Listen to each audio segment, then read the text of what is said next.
छाया, मैं कुछ दिनों के लिए दूसरे शहर जा रहा हूँ। आकाश, कुछ दिन पहले तो हम यहाँ शिफ्ट हुए हैं और तुम फिर ऐसे अकेले छोड़कर काम से जा रहे हो। अरे तो नया शहर है, घूम आया करना, और मैं कॉल करता रहूंगा। ठीक है, मैं रोकूंगी तो रुकोगे थोड़ी। तुम फिर शुरू मत हो छाया, ये मेरा काम है। ठीक है, मैं अपना सामान लगा देती हूँ, बस अपना ख्याल रखना। आकाश अगली सुबह दूसरे शहर के लिए निकल गया। अपना काम खत्म करके जब वो लौटने लगा, अचानक मौसम खराब हो गया और बारिश की वजह से रास्ता बंद हो चुका था। आकाश को मजबूरन फिर से एक दिन वहां रुकना पड़ा। अपनी बोरियत को दूर करने के लिए वो बाजार की ओर निकल आया। पास में ही छोटा बाजार लगा हुआ था। आकाश आधा बाजार घूम चुका था, तभी वहीं उसे एक काफी बुजुर्ग आदमी निराश बैठा दिखा।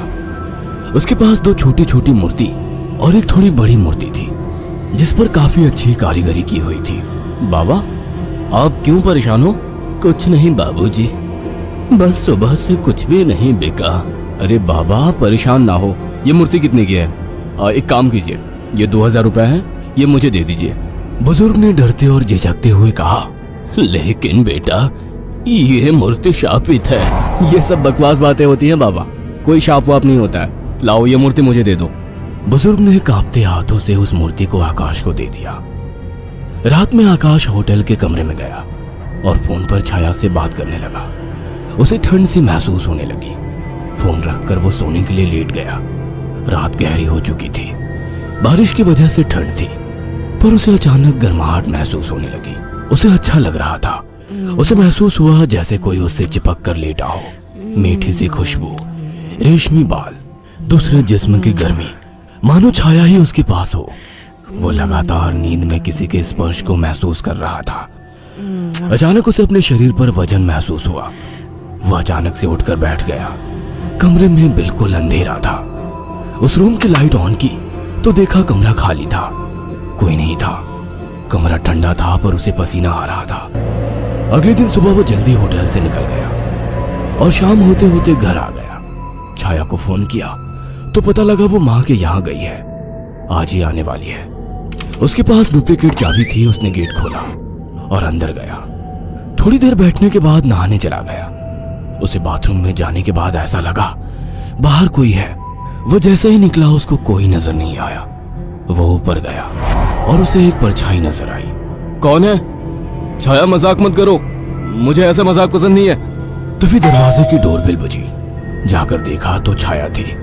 आकाश उसे देखते ही खुश हुआ और उसे गले लगा लिया। तुम सही वक्त पर आ गई, मुझे लगा कोई ऊपर है। ऊपर कौन है? मेरी कोई सौतन ले आयो क्या? कैसी बात करती हो? अच्छा छोड़ो, मैं कुछ खाने का बना लूं, फिर बात करते हैं। हाँ ये ठीक है, मुझे ही भूख लगी है। अच्छा ये देखो कितनी सुंदर मूर्ति है। खाने के बाद वो अपने दोनों कमरे में प्यार की बातें करते हुए अपने निजी पलों के आनंद में लीन होकर सो गए। मगर आधी रात को आकाश को वही खुशबू स्पर्श महसूस हुआ। उसे लगा छाया को आज ज्यादा ही प्यार आ रहा है और वो जो कर रही है करने दो। छाया इस बार काफी उत्तेजित लग रही थी।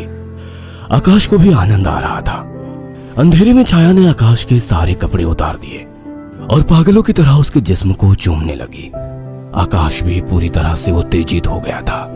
छाया की गरम गरम सांसें आकाश को पूरी तरह से पागल बना दे रही थी और वासना का खेल चरम सीमा तक पहुंच गया।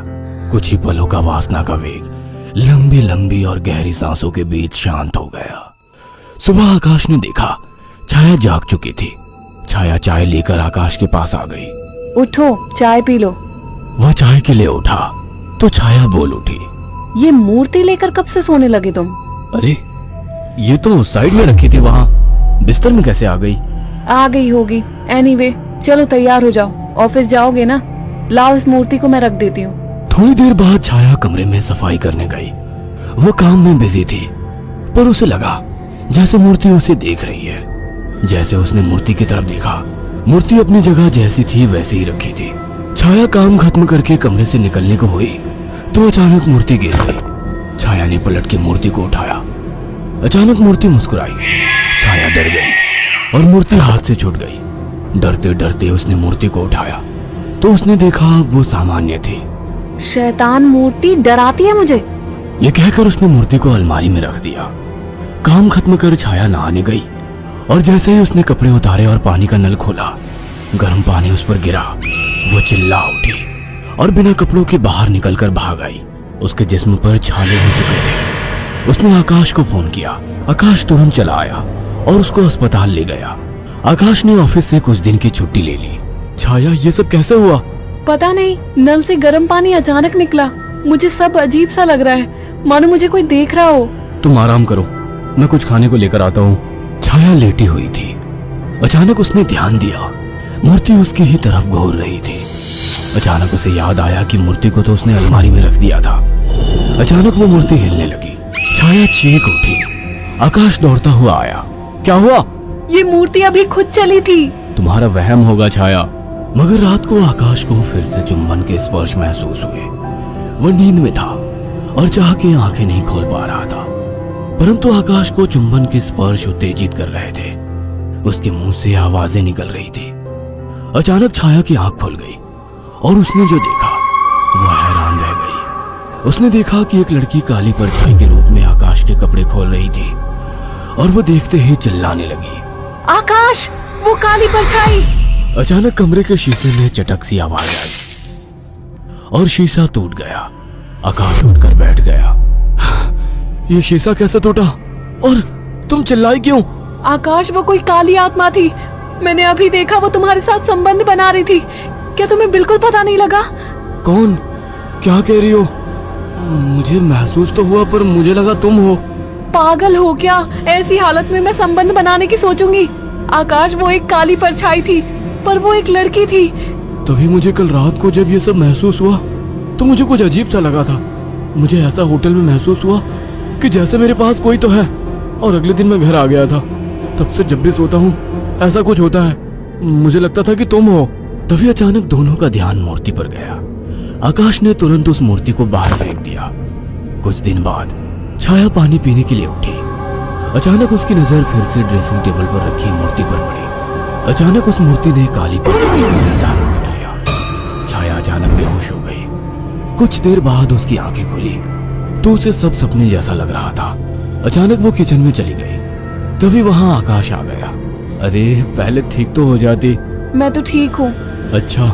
हाँ, आज तो मुझे एक अलग ही सुबह लग रही है। ओके, अब चलो आराम करो। मैंने तुम्हारे लिए कुछ दिन की छुट्टी ली है। अगर ऐसा है तो मुझे खूब प्यार करो। आज आकाश को छाया कुछ बदली बदली सी लग रही थी। खाने के वक्त भी छाया काफी अजीब तरीके से खा रही थी, जैसे वो बरसों से भूखी हो। छाया, क्या हुआ? आराम से खाओ। रात ठीक से खाया नहीं था ना, तो मुझे जोरों की भूख लग रही है।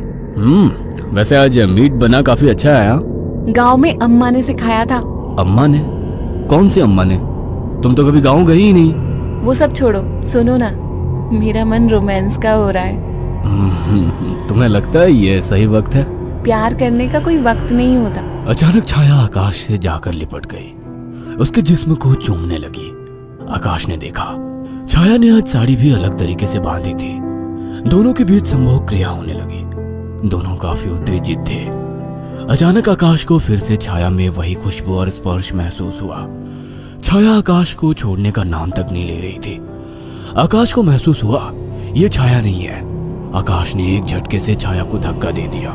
रुक क्यों गए? प्यार करो मुझे, रुक क्यों गए? आवाज में भारीपन था। आकाश की आंखें बंद थी और जैसे ही उसने आंखें खोली, जिसमें छाया का था लेकिन चेहरा किसी और का था। आकाश ने कांपती आवाज में कहा, मेरी बीवी कहाँ है? छाया के चेहरे के हाव भाव बदलने लगे। उसका चेहरा सफेद और आंखें काली थी। वह गुस्से में बोली, मुझे पसंद नहीं थी वो, मार डाला उसे। अचानक वो एक परछाई में बदल गई। उसने अपने लंबे और पहने दांत आकाश की गर्दन में गाड़े। आकाश एक दिल दहला देने वाली चीख के साथ शांत पड़ गया। कुछ दिनों बाद जब घर से बदबू आने लगी तो पड़ोसियों ने पुलिस को बुलाया तो देखा दोनों की लाश बहुत बुरी तरह से कटी पड़ी है और सड़नी शुरू हो चुकी थी। पुलिस को लाशों के पास से वो मूर्ति मिली थी। अगर आपको हमारी ये कहानी पसंद आई हो तो इसे लाइक और शेयर करना ना भूलें। साथ ही ऐसी और नई कहानियों के अपडेट्स पाने के लिए